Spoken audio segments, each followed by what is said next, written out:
This episode is brought to you by Vinitaly International Academy, the toughest Italian wine program. 1,000 candidates have produced 262 Italian wine ambassadors to date. Next courses in Hong Kong, Russia, New York, and Verona. Think you make the cut? Apply now at vinitalyinternational.com.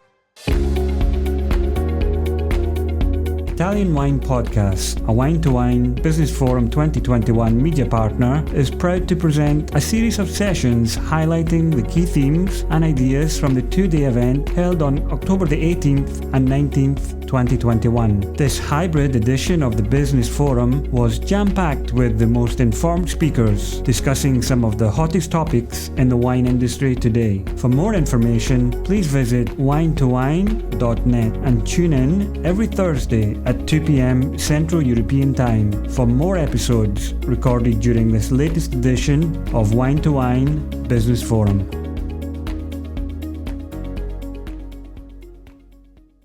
So good morning, everyone. I'm really happy and honored to introduce Robert Joseph, wine business consultant, editorial consultant, 5 years in Burgundy, founder of international wine magazines and the international wine competition, considered the biggest, in the world biggest wine competition, writer for London Sunday Telegraph, over 25 books on wine. He received many amazing awards as the best wine guide in the world, appears in TV, radio, and he launched several wine schools around the world. And he's also a wine producer because he is behind of an amazing project of over 3 million bottles per year, including the Grand Noir collection. In one word, a great connoisseur of wine. And by the counter, one of the most influential person in the consumption of wine. Ladies and gentlemen, Mr. Robert Joseph. Thank you very much. And thank you, Stevie, and thank you for the organizers. It's wonderful to be back here with friends in Verona, and to everyone who's actually watching. So we're talking about celebrity being the enemy of terroir, and this was a concept that came up during a clubhouse session with Robert Camuto that Stevie Kim arranged a few months ago, in which it was actually Robert who came up with this idea that celebrity wines, by which I don't mean famous wines. I don't mean Tignanello and Sassicaia. I mean wines associated with famous people were in some way an enemy of the concept of terroir. So I like this little slide. A woman needs a man like a fish needs a bicycle. I saw this when I was thinking about the connection between celebrity and terroir.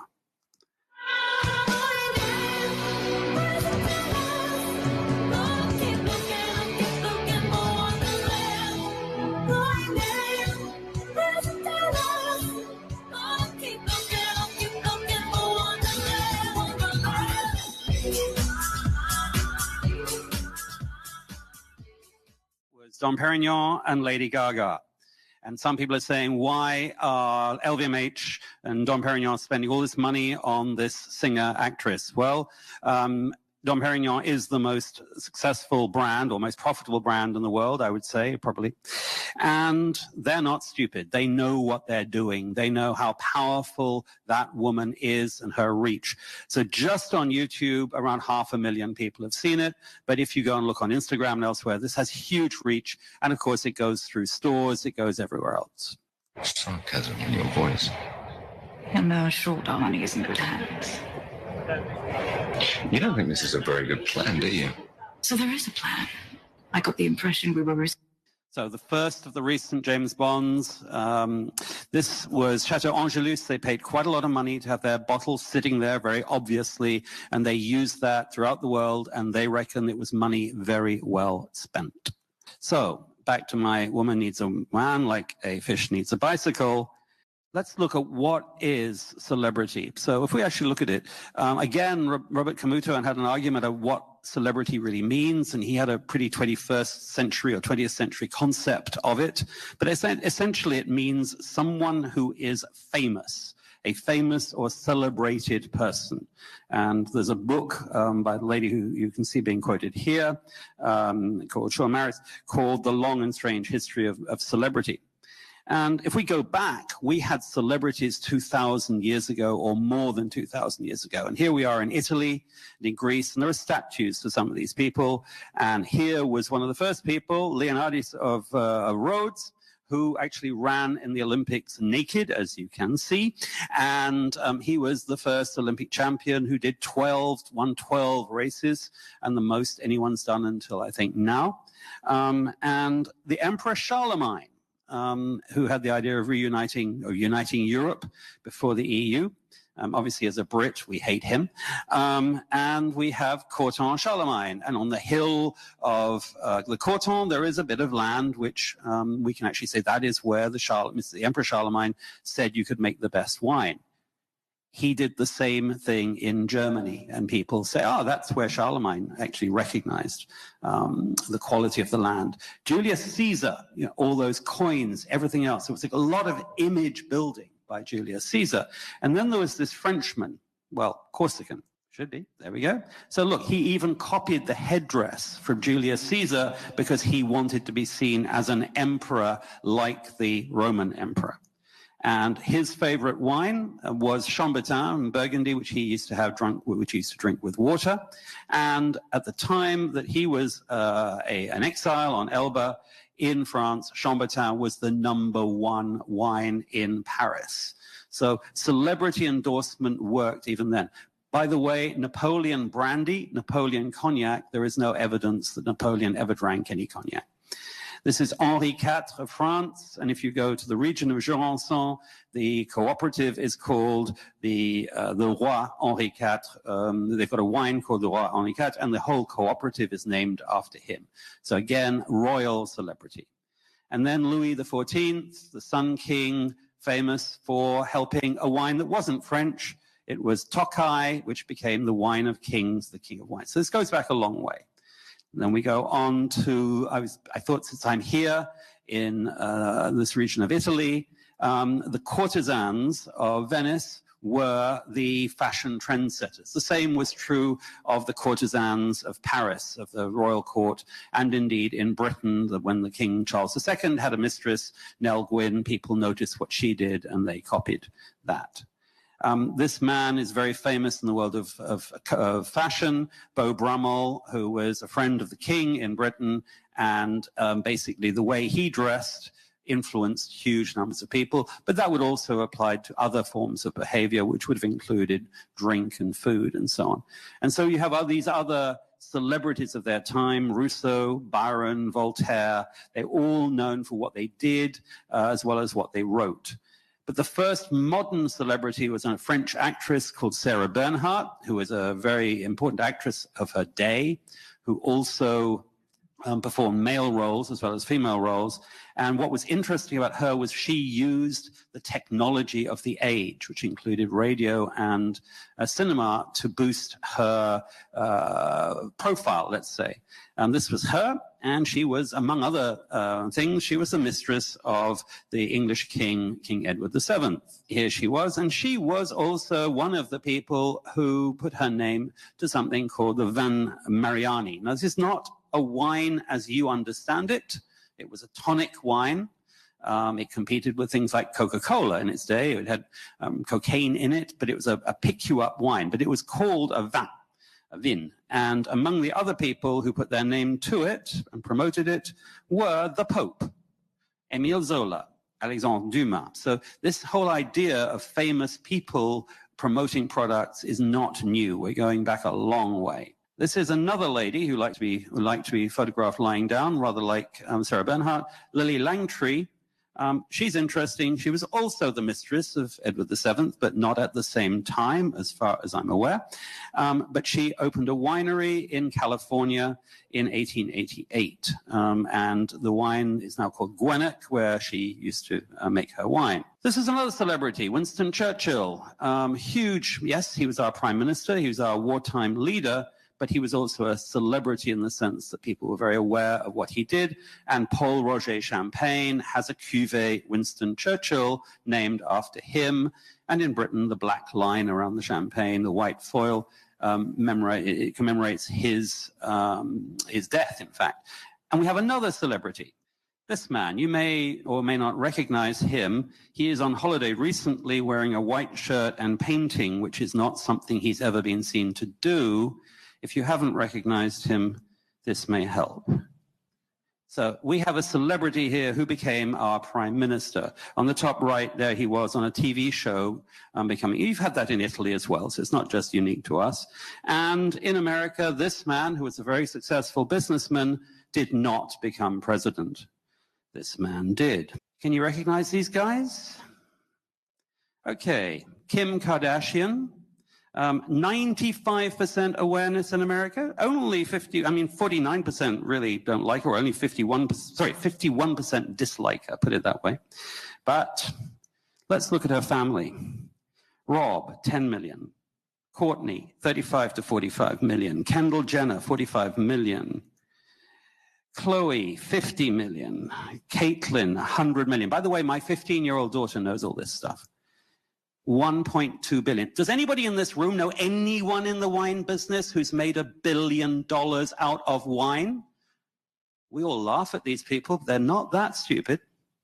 But she is only 220th on the list of contemporary TV personalities in America. There's the list. And who is number 8? It is Gordon Ramsay, restaurateur, whose restaurants, by the way, have sold my wine, which is very nice. And he's a very well-known chef, he's a TV personality, and he has a wine. Of course he does. He has a set of wines. There's a Chardonnay on the left that costs $30, and there's a Cabernet on the right here that is $60. Do they taste of the place they came from? Yeah. Are they celebrity wines? Yeah. So what celebrity does is what you call social proof. It's basically, and when you were at school, you hung out, or everyone tried to hang out with the cool kids. And if the cool kids came in wearing white trainers rather than blue trainers or whatever, you said, I want the same kind of trainers as him. It's a human trait. And we all choose the tribe and the set of people that we really want to emulate. And ideally, they are the successful ones. Digital marketing, and my friend Polly Hammond, I think, is in the audience and someone I've done some work with, is all about targeting your marketing at particular, and your sales at particular groups of people who you know are most likely to buy your wine. Well, of course, celebrity marketing is the same thing. Because on the left here, we have Kylie Minogue, the singer, huge number of fans. She's Australian, but very popular in the UK and the US and Australia, and a very large gay following, as it happens. And her wine has done very well, 1 million bottles in the first year, her Prosecco. On the right, we have Ian Botham, who played cricket, which is a game that isn't particularly well known in Italy. He's not a young man. His audience for his wines is going to be a different audience to the Kylie Minogue audience. But the same wine company is producing both of their celebrity wines. Now, Sarah Bernhardt, as I said, used several new inventions to promote herself. As I said, it was radio and cinema in her day. Today, the modern celebrities do the same. Kylie Minogue, 2.3 million followers. When Kylie wants to tell you that she's got a new wine, or tell the world, it takes her approximately a minute. All she has to do is take out her phone and go, dup, dup, dup, dup, dup, I have a new wine, and up to 2.3 million people and all of their friends will know about it. But Kylie is a lightweight. Lady Gaga, 49.6 million. Snoop, 65.3. And of course, because I couldn't resist it, Kim Kardashian, 258 million people are following her on Instagram. Now that might give you some indication of why she's worth $1 billion. Now, there are different types of celebrity wine. I've had this conversation since I've been here. John Malkovich makes weird blends of Pinot Noir and Cabernet Sauvignon and so on that many of my wine people think are very weird, but you have to admire Malkovich for making the kind of wine he wants to make. He's my kind of person. We now have other people like Francis Ford Coppola and Brad Pitt and Angelina Jolie, who went and teamed up or employed people who are experts. So the Perrin family for for Brangelina. Coppola paid winemakers, marketing people, and so on to run his business, and a very successful business they've both been. Then we have celebrities with a genuine interest in the subject. Now, Gérard Depardieu is a little bit of a sad character now, but some of us may remember when he was flying high as a celebrity actor, well, not celebrity actor, as an actor who was a celebrity, and he genuinely has an interest in wine, not just the alcohol in it. He actually certainly was interested in the quality and flavor, but so also is the British TV personality, Graham Norton, whose Sauvignon Blanc from New Zealand has done incredibly well.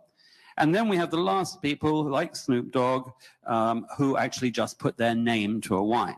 And they're the people who tend to get a hard time from the anti-celebrity wine people, who think, no, wine has to be made by the people who own it, who love it, who ideally go out and go and pick the grapes themselves. So I'm taking a different view. If you like the celebrity, if you like Roger Federer, you're going to buy a Roger Federer tennis racket. And if you like David Beckham as a footballer, you might well buy his perfume. Does that make sense? Well, it does to people who like David Beckham or Roger Federer. In any case, if you look in any bookshop, they're full of celebrity autobiographies. They're also full of cookbooks, either by celebrities or by celebrity chefs. Who writes those books? Do you really think the celebrities are writing those books? Did anybody actually ever imagine that Donald Trump wrote The Art of the Deal? He never even read it, most likely. So at least 60% of the celebrity books, autobiographies, are not written by the celebrities. But actually, they're very often very well written by very good ghostwriters. Would I rather read a very entertaining book written by a ghostwriter, which gives me the flavor of that celebrity, than a badly written, boring book by the celebrity themselves? No. So the difference between now and the past is that you can become a celebrity much more quickly, as Kim Kardashian showed. Kim Kardashian hooked on to Paris Hilton, who was a celebrity because she was part of the Hilton family and she looked good and did stuff. But she didn't actually produce anything, she just was famous for being famous. But if anybody can become a celebrity, any bit of soil today is a terroir. You know, I'm old enough to remember when there weren't very many terroirs. Romani Conti was a terroir. Corton Charlemagne was a terroir. But actually, Macon Virey, where I make wine in Provence, that wasn't terroir. That was just places where people made wine. Today, if you put a vine into the ground anywhere in the world, I have terroir and I am expressing it. Well, terroir is the somewhereness of any wine, as an American writer called Kramer said. But the point about it, some somewheres are better than others. The fact that you can make wine somewhere doesn't necessarily make it good. And the fact that you're a celebrity doesn't mean you're interesting, or you're not going to be interesting necessarily to everyone. Back to Kim Kardashian. So can a celebrity wine taste of place? Back to the initial question that we were asked, is celebrity the enemy of terroir? Here are just a few. Antonio Banderas makes wine in Ribera del Duero. It's not great, but does it taste Ribera del Duero? Yes, it does. Mary J. Blige is making wine in Friuli, or she's not making wine, but she's putting her name to the Fantinelli wine. It's Friuli. It tastes like good Friuli wine. We've got Bocelli in Tuscany, James Bond Angelus we did, Carole Bouquet in Sicily, Brangelina in Provence. Does Miraval taste of Provence? Yes, it does. Dolce Gabbana in Sicily. Coppola in Napa with Inglenook. Did that taste like Napa? Of course it does. Gérard Depardieu in Condrieu, working with Alain Perret. Did it taste like good Condrieu? Yes, it did. Yes, it does. We've done Dolce Gabbana, I think, twice. There we go. There we are. Ernie Els in Stellenbosch in South Africa. Kylie Minogue, not just Prosecco, she's in Provence. She's making wine, or putting her name to a wine made by Howard Park down in the southwest of Australia. Does it taste like Margaret River Chardonnay? Yes, it does. Sam Neill in New Zealand, is his wine a good Central Otago Pinot Noir? Yes, it is. Graham Norton, we've done all of these people. And then Ivo Vanabov, famous musician in Bulgaria. It's not easy to get Bulgarian wine promoted. He does his best when he's doing his concerts. And yesterday we did some Rocca delle Macchie wines. And I guess that Italo Zingarello, the previous generation, actually as a film producer, yeah, a celebrity. So we've said Kylie has done 1 million bottles, Snoop just in 2 months, a whole year's production of that wine, and Mary J. Blige, huge numbers for Friuli. So basically, importantly, what celebrities do is very often they get people to drink wine who might not otherwise have been drinking that wine. People of color in America who follow Mary J. Blige are drinking wine from Friuli. Would they have been doing so otherwise? Probably not. Snoop Dogg is getting people to drink 19 crimes. It is not wine necessarily that all of us in this room want to drink, but those guys and women who are drinking that wine might not have been drinking wine otherwise.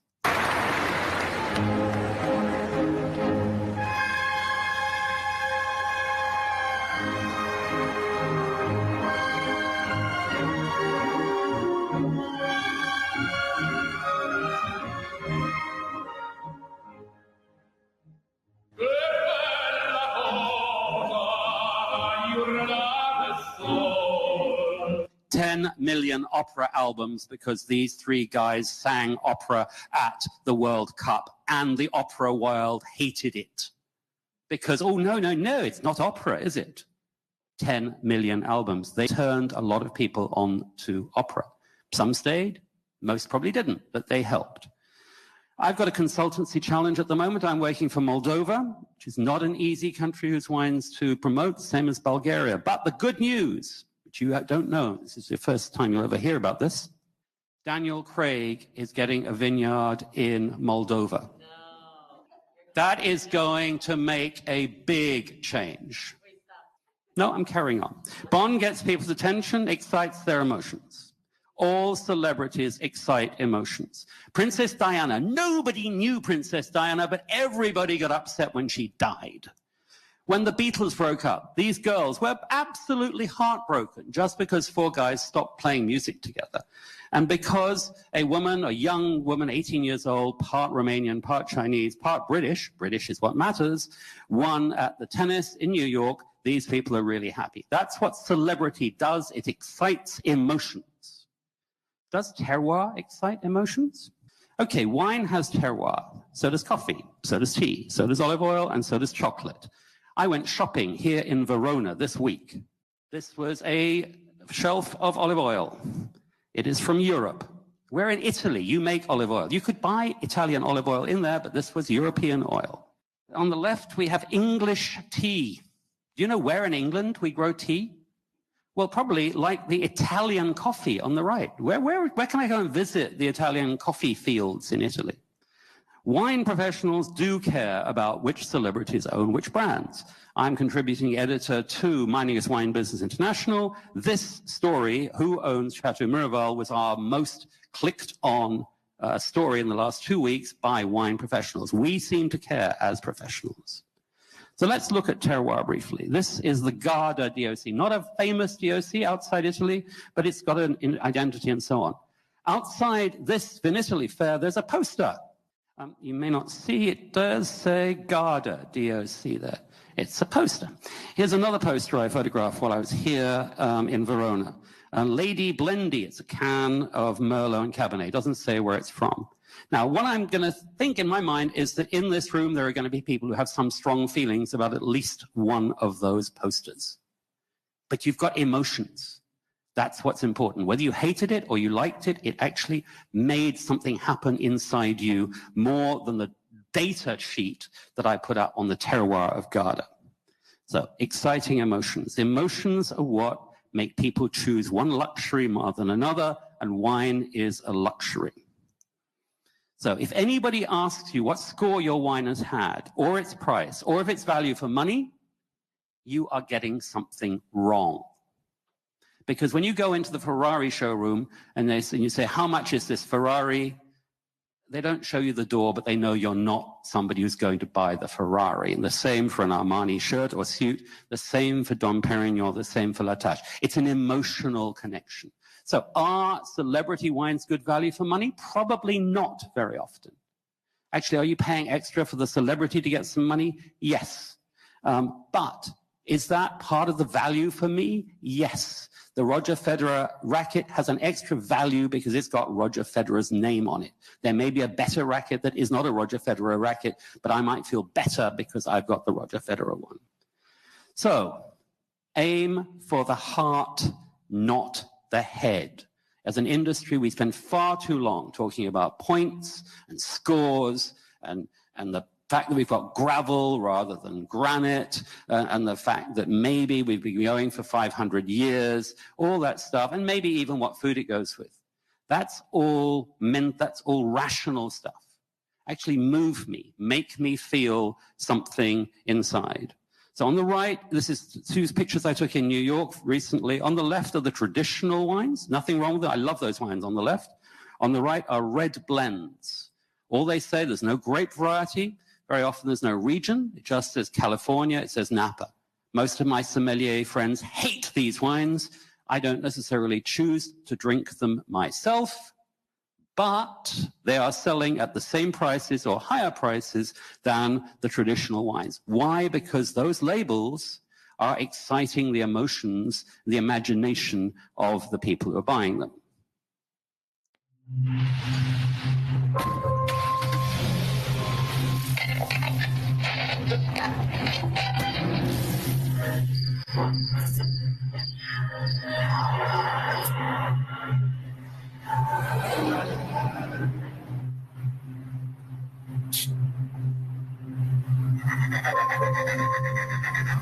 Just remember,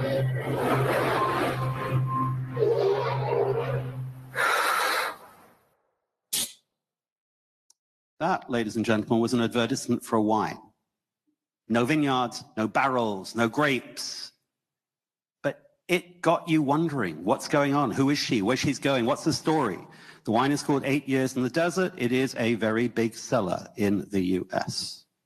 Not everything has to be about terroir. This is maybe the slightly shocking thing for some of the people. People are not necessarily buying wine because of terroir. They're buying it because of the grape, because of the flavor, because of all sorts of things, and that may not necessarily be a bad thing. So this is my thought at the moment. Belief that terroir is important, and I believe terroir is important, but it's a belief. It's something that I happen to believe in. My daughter does not believe that terroir is important to wine. She doesn't believe that wine is important. She's 15 years old. That's pretty normal. Do you know what she believes in? She doesn't think we should kill animals for food. She is a very solid vegetarian and has been for a year.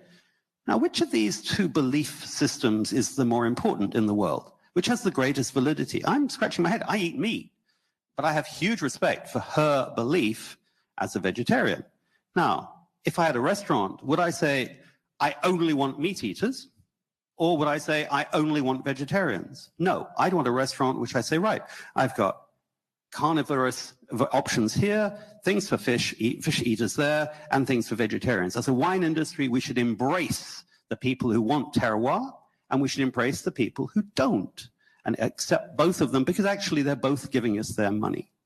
So we have to understand that terroir is of interest to a minority of people, and everybody else wants an enjoyable drink. Now, I'm sorry about all of those of you who tweeted about the news about Daniel Craig. It wasn't true. But if it had been true, you'd have all been interested. The world would have been interested. So it would have helped Moldova. How can I go out and get something like this to happen is what's going through my mind. Celebrities are a crutch. It's a way of, actually, it's an easy, shortcut way of helping your product. But so is saying, I express my terroir. It doesn't necessarily mean anything. So we're all going to have to find different ways to excite emotion. Like last night, I was at the event across the road that Pasqua did, and this excited my emotions, that light show. Installation. So did some of the images, and particularly this one on the right. I just love that image of that woman, and that it's so transgressive. It's got nothing to do with the way we all look at wine, and it made my mind do things, and it made me think, I want to taste that wine. So I'm going to finish off with another celebrity, Madonna, And this is her Ask Me Anything session from a few years ago. Gerard from Dublin, what do you think has given your career such longevity and kept you eternally relevant? Rosé. Oh, I have to think we need some more. But we'll put this cork in here. Not Gerard from Dublin. Patricia from Belfast, what advice would you give to your younger self knowing what you know now?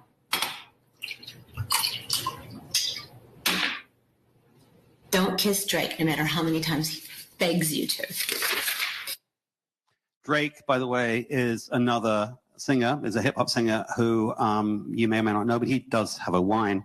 Like Post Malone, and if you've been listening to Heine earlier, he said Post Malone's Rosé from Provence sold 10,000 bottles through Vivino in one day. So celebrities help sell wine. But back to Madonna. Does anybody watching this not wonder whose rosé it was that she was drinking?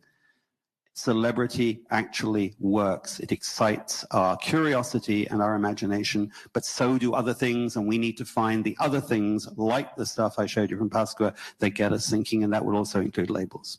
So thank you all very much. I think I'm on time, roughly.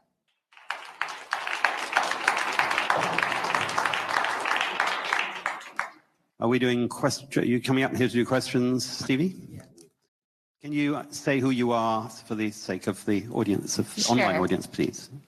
Great presentation, Robert. My name is Renee Sverazza. Thank you. Speaking later today.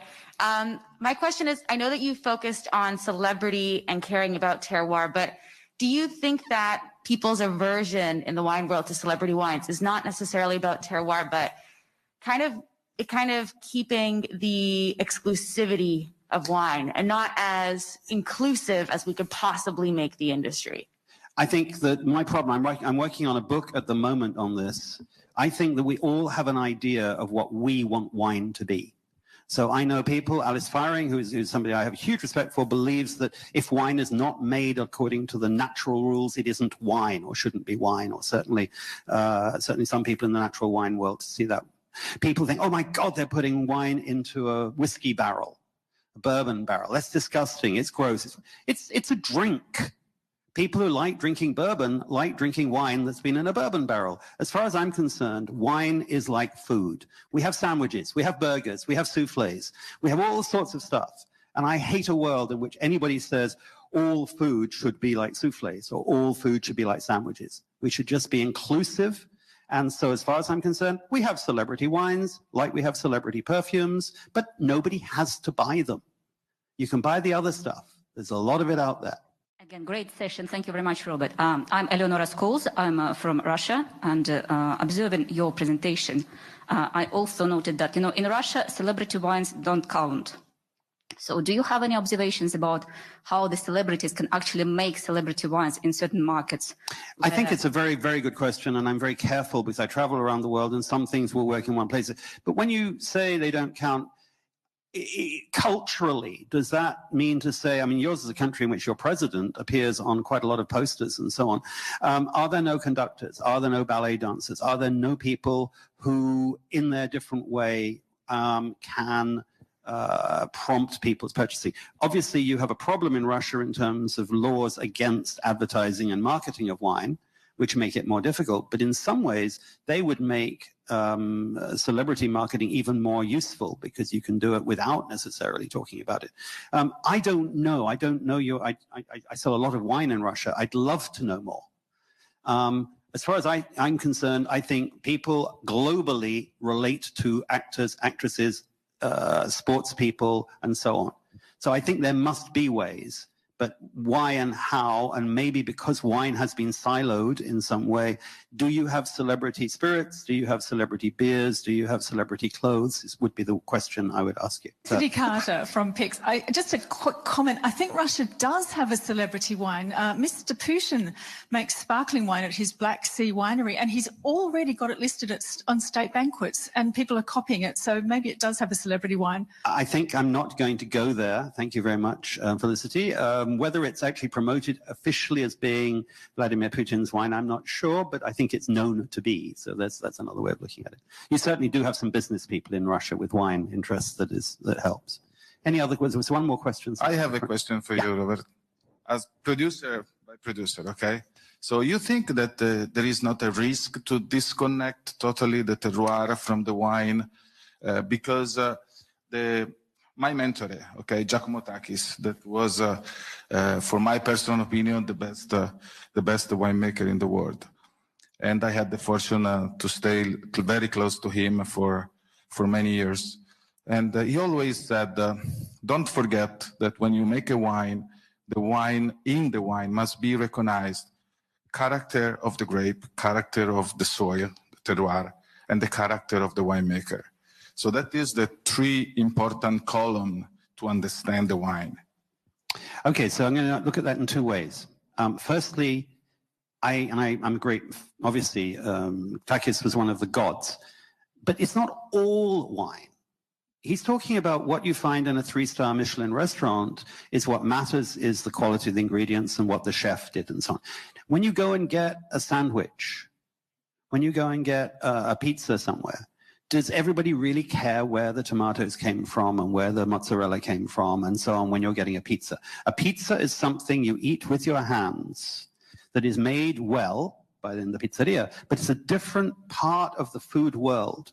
So the first thing I'm going to say is not all wine fits the Takis model. Fine wine does. So that's the first point.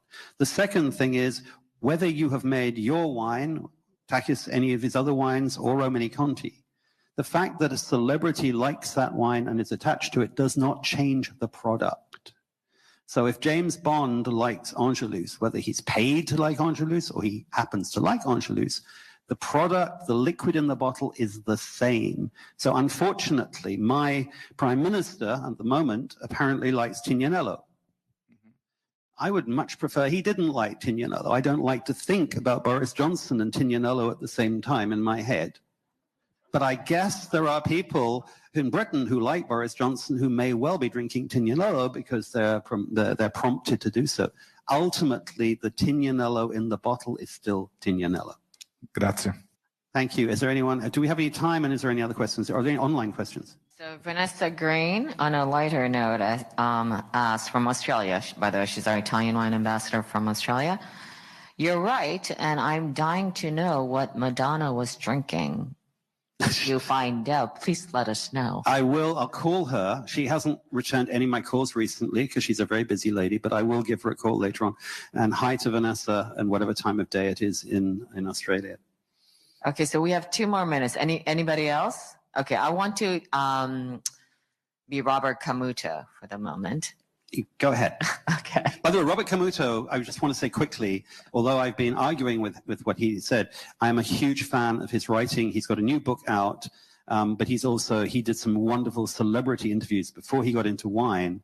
He sent me one he did with Debbie Harry of Blondie in 1990 or something. Right? He's a great writer. Yeah. So he would ask, I think, something on the line of, okay, this celebrity wine's great for these damn celebrities, but what does it do for the wine producers, the small wine producers?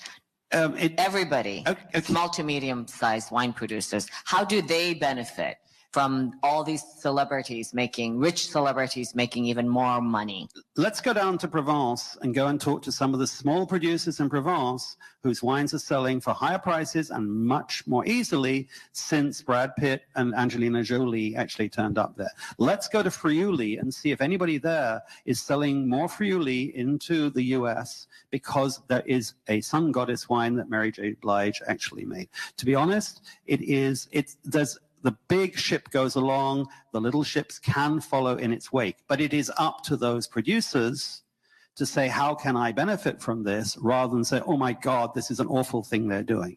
So if my wine, and I lived in Burgundy for 5 or 6 years, if I was in the little village of Panon-Vergelès, which is not the most famous of Burgundy villages, which is down the road from the Corton Charlemagne, I'd sure as hell be hooking on to the fact that my vineyard is not that far from Courtin Charlemagne, in the same way that in Bordeaux, so many producers say, my wine is just very close to Chateau Lafite or Chateau Margaux. So the sun can shine beyond one particular field at a time. Okay, with that, let's give it up for Robert Joseph and Alessandro Cellai. Thank you very much. You guys have to please get the hell out so I can sanitize the room. Thank you very much. In 15 minutes, we're back. Listen to the Italian Wine Podcast wherever you get your podcasts. We're on SoundCloud, Apple Podcasts, Spotify, Himalaya FM, and more. Don't forget to subscribe and rate the show. If you enjoy listening, please consider donating through ItalianWinePodcast.com. Any amount helps cover equipment, production, and publication costs. Until next time, chin chin.